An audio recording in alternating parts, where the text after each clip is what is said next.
Good morning everyone. I hope you all are doing well. And आज का जो हमारा टॉपिक है वो है प्रेपोजिशन। हम आज के लेक्चर में देखेंगे कि प्रेपोजिशन की डेफिनेशन क्या होती है और किस प्रेपोजिशन को हम किस ब्लैंक में लगा सकते हैं।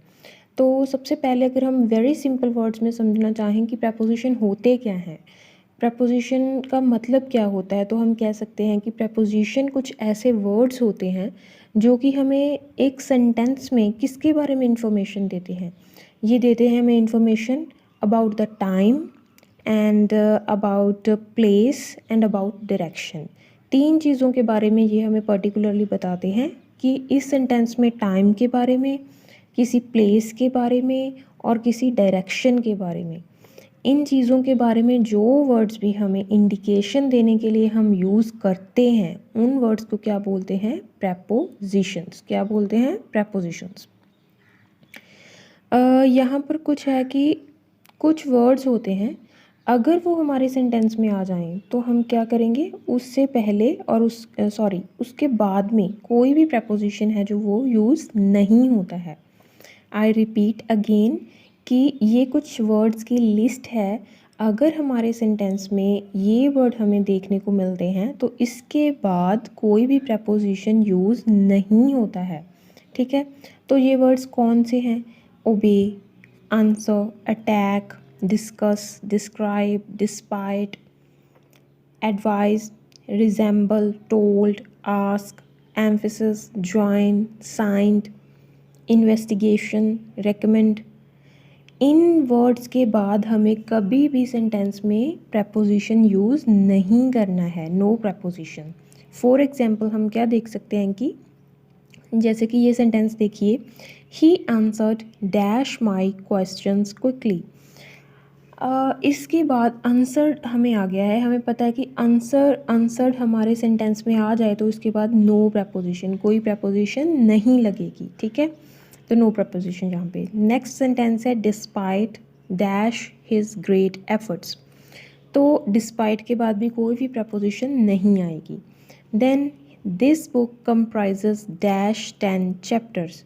तो कंप्राइजेस के बाद भी कोई भी प्रपोजिशन नहीं लगेगी। तो हमें इन वर्ड्स को अच्छे से ध्यान में रखना है कि कभी भी हमें किसी भी सेंटेंस में ये वर्ड्स देखने को मिले तो उसके बाद कभी भी प्रेपोजिशन नहीं आएगा। ठीक है, तो ये हुई हमारी फर्स्ट थिंग।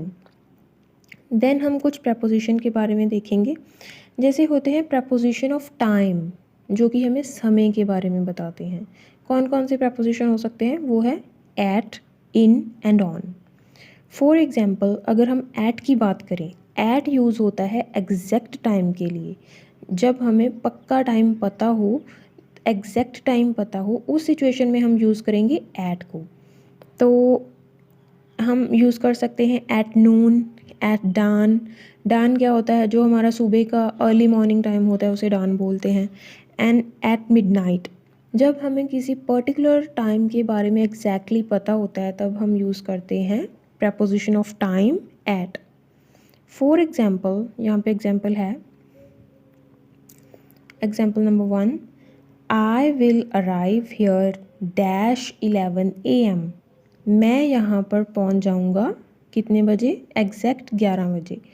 तो यहाँ पर हमें एग्जैक्ट टाइम दिया हुआ है 11 AM, तो हम क्या यूज़ करेंगे? एट यूज़ करेंगे। क्या यूज़ करेंगे? एट।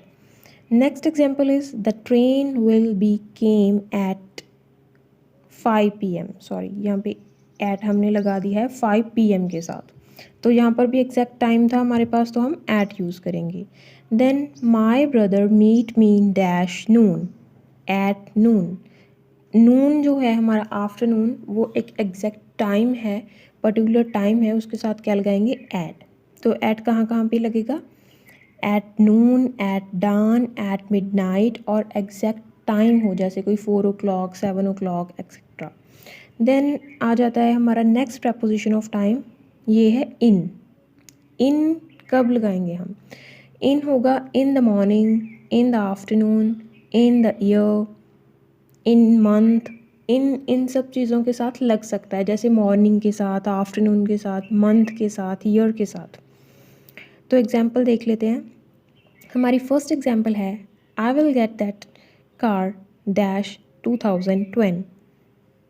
2010 में मैं ये कार है जो वो गेट कर लूँगा, ले लूँगा।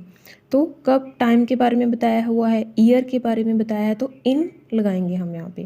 Next, I will get that car dash Feb 2010। अब यहाँ पर मंथ आ गया, ईयर के साथ हमें मंथ भी दिया हुआ है, तो हम इस सिचुएशन में ऑन भी यूज़ कर सकते हैं, ठीक है। Then I will get that car dash 9 Feb 2010। अब एग्जैक्ट टाइम दे दिया, मंथ तो दिया था, मंथ के साथ हमने ऑन लगा दिया, बट अब डेट भी बता रहा है कि फेब्रुअरी की इस डेट को मैं ये कार ले लूँगा। तो जब इतनी एग्जैक्टनेस आ जाए सेंटेंस में, तब हम यूज़ करेंगे एट। आई होप कि इन तीनों सेंटेंसेस में हम इन, ऑन और एट का डिफरेंस है जो वो समझ गए होंगे कि हमने कितनी एग्जैक्टनेस पे कौन सा प्रपोजिशन है वो यूज़ करना है। देन नेक्स्ट जो हमारा है, जब किसी स्मॉल सिटी का जिक्र हो तो हम यूज़ करेंगे at, but on the other way अगर किसी बिग सिटी का जिक्र हो हमारे सेंटेंस में तो हम यूज़ करेंगे इन। ओके, देन एग्जांपल देख लेते हैं कि I live dash Delhi dash GTB Nagar. तब इस सेंटेंस में क्या है कि दिल्ली है, Delhi is a big city, big city के लिए हम यूज़ करेंगे इन।